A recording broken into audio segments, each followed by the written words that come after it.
Lahore general hospital में monkey pox का एक पेशेंट पेश आया है, जिसकी लिए एहतियाती तदबीर और उसकी देखभाल जो लाहौर जनरल हॉस्पिटल के डॉक्टर्स हैं उनकी जानिब से की जा रही है। लेकिन ये मंकी पॉक्स होता क्या है, कैसे फैलता है और लाहौर शहर में इसके फैलने के कितने ख़तरात और कितने इलामात मौजूद हैं।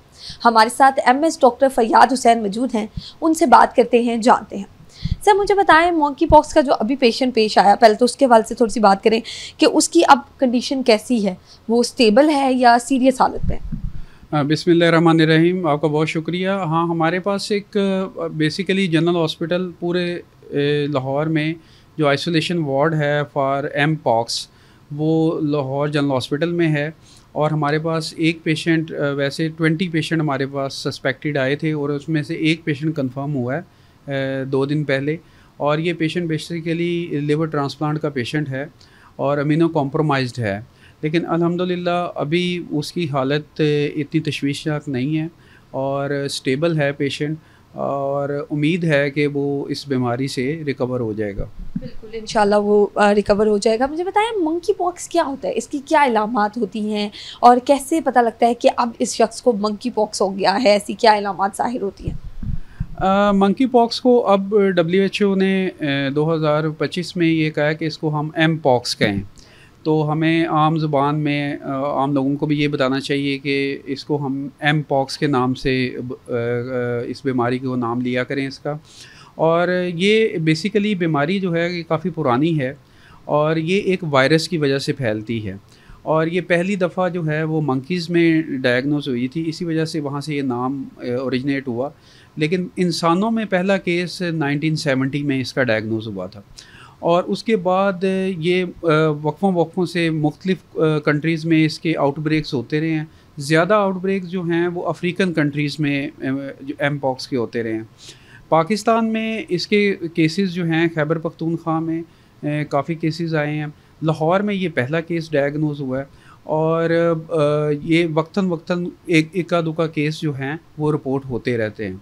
और ये बीमारी इतनी शदीद नहीं है और बीमारी की अलामात भी 2 स्टेजेस में होती है। पहली स्टेज प्रोड्रोमल स्टेज होती है, जिसमें हल्का फुल्का बुखार होता है, जिस्म में दर्द होता है, सर में दर्द होता है और खांसी और छींकें आ सकती हैं, या गले के गदूद जो हैं, लिम्फ नोड जो हैं वो सूज सकते हैं। और दूसरी स्टेज जो एरप्टिव स्टेज होती है, जिसमें जिस्म में निशान बनना शुरू हो जाते हैं, जिस्म में दाने बनना शुरू हो जाते हैं। और ये दाने मुख्तलिफ़ स्टेजों से गुज़रते हैं, जिसमें पहले ये बिल्कुल फ्लैट होते हैं, फिर ये वेजिकल्स बन जाते हैं। वेजिकल बनने के बाद फिर इनके ऊपर स्कैब्स आ जाते हैं और मुख्तलिफ़ स्टेजों में पेप्यूल और मैक्यूल, पेप्यूल और वेजिकल्स और फिर स्कैब्स बनते हैं। तो ये स्टेजेस से गुज़रते हैं और अल्टीमेटली पेशेंट 2 से 3 हफ्तों में बिल्कुल ठीक हो जाता है। और यूजुअली कोई बहुत ज़्यादा इसमें कोई मेडिसिन एंटीवायरल वगैरह देनी नहीं पड़ती, सिर्फ सपोर्टिव ट्रीटमेंट से ही पेशेंट जो हैं 90 to 95% ठीक हो जाते हैं, क्योंकि उसका मोर्टेलिटी रेट जो है वो बहुत कम है, 1 to 3% है। और इवन अफ्रीकन कंट्रीज़ में जहाँ के इतनी सहूलतें नहीं हैं या पेशेंट की अगर केयर ना की जाए तो मैक्सिमम 10% तक है।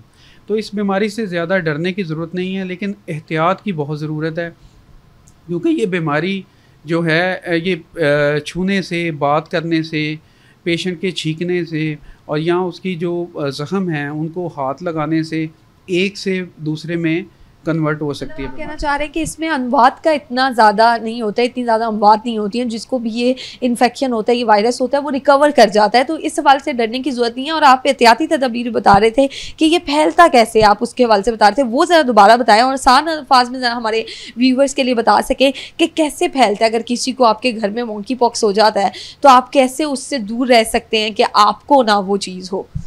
इसमें ये है कि ये बीमारी जो है, जैसे मैंने पहले बताया कि ये छूने से फैलती है। मरीज़ को, जो मुतासरा शख्स है, उसको छूने से, उसके साथ बात करने से, उसके पास बैठने से, उसके कपड़े इस्तेमाल करने से, इन चीज़ों से ये बीमारी मुंतकिल हो सकती है। इस वजह से जैसे ही किसी पेशेंट को आपको तेज़ बुखार लगे या उसके जिस्म पे ऐसे दाने नमूदार हों जो आपको ऐसे लगे जैसे चिकन पॉक्स के दाने हैं, या करीबी डॉक्टर शक जाहिर कर रहा है कि ये एम पॉक्स का केस है, तो फ़ौरी तौर पे उस पेशेंट को अलहदा कमरे में अलहदा बाथरूम के साथ उसको शिफ्ट कर दें और उसका खाना पीना और दूसरी चीज़ें दूसरों से अलहदा कर दें, और उसके साथ समाजी राब्ता थोड़ा कम कर दें। अगर उसके साथ मिलना है तो एहतियात के साथ मिलना है। तमाम पीईपी इस्तेमाल करें, जो पर्सनल प्रोटेक्शन इक्विपमेंट है, जिसमें N95 मास्क है, ग्लव्स हैं और हैंड सैनिटाइज़र्स हैं, ये इस्तेमाल करके उस पेशेंट के पास जाएं।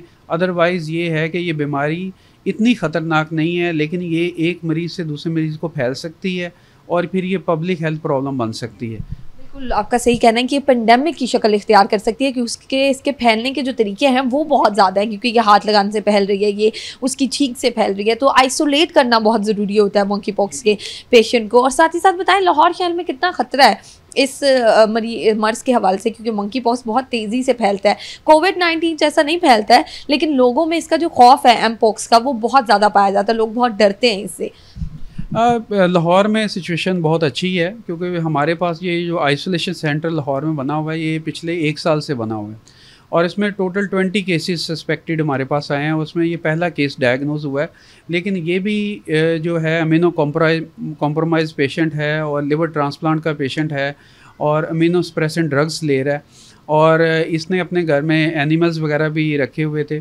तो अभी हम इसकी कॉन्टैक्ट ट्रेसिंग तो कर रहे हैं कि भाई इसका सोर्स क्या है, कहाँ से कोई बाहर से कोई लोग आए हैं जो इससे मिले हैं जिसकी वजह से इसको बीमारी लगी है, तो वो हम इसकी जो है इन्वेस्टिगेशन कर रहे हैं। लेकिन लाहौर में ओवरऑल सिचुएशन बहुत अच्छी है, लेकिन इसमें मैं दोबारा इस बात पे ज़ोर दूंगा कि एहतियात की बहुत ज़रूरत है। एहतियात की आपने बात की, एहतियात की आपकी बात काट रही हूँ, लेकिन एहतियात की बात की तो साथ ही साथ बताते भी चलें कि क्या एहतियात की जा सकती है, क्योंकि एहतियात बहुत ज़रूरी है, क्योंकि इसकी बहुत तेज़ी से फैल सकती है अगर हम एहतियात नहीं करेंगे। तो हमारे व्यूअर्स को बताएं कि कैसे इसकी एहतियात की जा सकती है। और जैसे भी आपको फैमिली में या इर्द गिर्द किसी भी शख्स पे शुबा हो कि इसको जो है जिस्म पे इसके दाने नमूदार हो गए हैं जो कि अनयूजुअल हैं, और आप देखने में लग रहे कि शायद ये एम पॉक्स का केस है, फौरी तौर पे उसको आइसोलेट कर दें, उससे समाजी राब्ता कम कर दें, उसको अलहदा हवादार कमरे में जिसमें बाथरूम भी हो और तमाम फैसिलिटीज़ हों, और उसके साथ जब भी मिलें राब्ता रखें, तो अपनी पर्सनल प्रोटेक्शन ज़रूर कर लें। उसमें एक बात मैं ऐड ऑन करना चाहूँगी, क्योंकि मरीज़ घर में ही है या अस्पताल में भी है, तो उसके लायकीन जो होते हैं उसके रिलेटिव्स वही उसकी देखभाल कर रहे होते हैं। तो अब मरीज़ ने जिस बर्तन में खाना खाया या जो कपड़े पहने वो खुद नहीं वो धो रहा है, तो उसके जो भी रिलेटिव्स हैं वही लोग वो चीज़ें धोएंगे। तो उसके हवाले से भी लोगों को बताएं कि अगर मरीज़ की कोई छुई हुई चीज़ आप छूने लगे हैं तो ग्लव्स पहनें या और क्या क्या एहतियाती तदाबीर करें। हाँ, ये है कि इसका प्रॉपर एक प्रोटोकॉल है कि उसकी जो डिसइंफेक्ट कैसे करना है, पेशेंट की इस्तेमाल की हुई चीज़ों को उनको एक पहले तो अलहदा रखना है, अलहदा रखने के बाद उसको प्रॉपरली डिसइंफेक्ट करना है। ठीक है, तो मुख्तलिफ़ किस्म के डिसइंफेक्टेंट्स आते हैं जो कि हम उसके कमरे में रख सकते हैं। जो चीज़ इस्तेमाल करें उसको डिसइंफेक्ट करें, उसको उसके बाद उसको दूसरे लोग इस्तेमाल करें। डिसइंफेक्ट का मतलब कि पहले, क्योंकि व्यूअर्स के लिए बता रही हूँ कि पहले जो है उसकी जो भी इस्तेमाल की हुई चीज़ है उसमें से जरासीम को मारा जाए और फिर उसके बाद उसे धोया जाए, या दीगर कोई भी बंदा जो है उसे जो है हाथ लगा सके। बिल्कुल ऐसे ही है, और इसमें जितनी ज़्यादा आप एहतियात करेंगे, क्योंकि इसकी वैक्सीन भी नहीं है और कोई ऐसी दवाई भी नहीं है, ठीक है, इसमें सिर्फ एहतियात ही इसका इलाज है। या ये है कि अगर किसी को ये हो जाती है फिर भी ज़्यादा घबराने की ज़रूरत नहीं है, क्योंकि 90 से 95% पेशेंट जो हैं वो खुद ब खुद ही ठीक हो जाते हैं। 3 से 4 हफ्ते का कोर्स होता है, लेकिन उस दौरान उस मुतासरा शख्स को एक अलहदा जगह पे आइसोलेट करना ज़रूरी है, क्योंकि ये ना हो कि पूरी फैमिली मुतासर हो जाए और जैसे कोविड में एक पैनिक सिचुएशन हो गई थी वैसा ना हो। बिल्कुल सही कह रहे हैं कि पैनिक ना हो, पेंडेमिक सूरत हाल ना हो। कुछ लोग जो है ना इसका देसी इलाज करना चले जाते हैं, क्योंकि उन्हें वैक्सीनेशन तो है नहीं और आपने खुद कहा कि इसकी कोई बाकायदा ट्रीटमेंट नहीं है, इसको वैसे ही हम प्रिवेंट करते हैं, वक्त के साथ ये खुद ख़त्म होता है। तो खुद जो है ना कुछ लोग इसका देसी इस्तेमाल करना शुरू कर देते हैं, देसी इलाज शुरू कर देते हैं कि उससे जो है आराम आ जाएगा और उससे जो ये दाने हैं जल्दी भर जाएंगे और जल्दी जो है हमारे पेशेंट को आराम आएगा। उसके हवाले से भी बताएं। ये जो वायरल डिजीज़ होती हैं और जो सेल्फ लिमिटिंग होती हैं, उनके बारे में मुख्तलिफ फैमिली में रवायात होती हैं, रसूमात होती हैं, वो लोग करते हैं, लेकिन उनका कोई साइंटिफिक एविडेंस कोई नहीं है। और करने का उसको फ़ायदा नहीं है, क्योंकि ये जैसे मैंने बताया 3 से 4 हफ्तों में ये वायरल इलनेस है, ये खुद ब खुद ही ठीक हो जानी है। तो इस तरह की कोई चीज़ ऐसी ना करें जिसका कोई साइंटिफिक एविडेंस नहीं है। कोई हेल्थ प्रोफेशनल से ज़रूर मशवरा करें, जो आपका डॉक्टर आपको मशवरा देता है उस पे आप अमल करें। अदरवाइज़ और कोई ऐसा टोटका करने की कोई ज़रूरत नहीं है, क्योंकि ये वायरल डिज़ीज़ है, इसका और कोई इलाज नहीं है जिसको कोई आप देसी तरीके से इसको ख़त्म कर सकें। ऐसे ये वायरल डिजीज़ है, ये वक्त के साथ ही जाती है, बैक्टीरियल तो है नहीं। हमारे व्यूअर्स के लिए आखिर में कुछ ऐसा बताना चाहें कि वो अपनी एहतियात भी करते रहें और घबराएं भी ना, क्योंकि मंकी पॉक्स एम पॉक्स का जो है नाम सुनते ही मुझ समेत बहुत सारे लोग घबरा जाते हैं कि पता नहीं अब ये वबा आने वाली है, क्योंकि कोविड के बाद बहुत सारे लोग डरे हुए हैं।